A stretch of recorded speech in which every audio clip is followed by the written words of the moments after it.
রাগের মুহূর্তে হয়তো তোমাকে অনেক ধরনের কথা বলি, কিন্তু তোমার প্রতি আমার যে অনুভূতি এটা পাল্টায় না।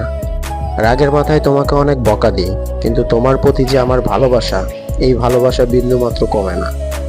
রাগের মুহূর্তে আমি তোমাকে অনেক ধরনের অনেক কথা বলি, কিন্তু আমার মনের যে আবেগ, যে ভালোবাসা, এটা কিন্তু চেঞ্জ হয় না।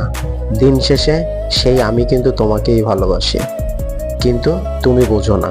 হয়তো রাগের কথাগুলো শুনে তুমি অভিমান করো, আমার ভালোবাসাটা বুঝতে পারো না। আমার ভালোবাসার কমতি ছিল না, আর কোনোদিনও কমতি থাকবেও না। আগেও যেমন ভালোবাসতাম, এখনো তেমন ভালোবাসি। মৃত্যুর আগ পর্যন্ত ঠিক এভাবেই তোমাকে ভালোবাসবো।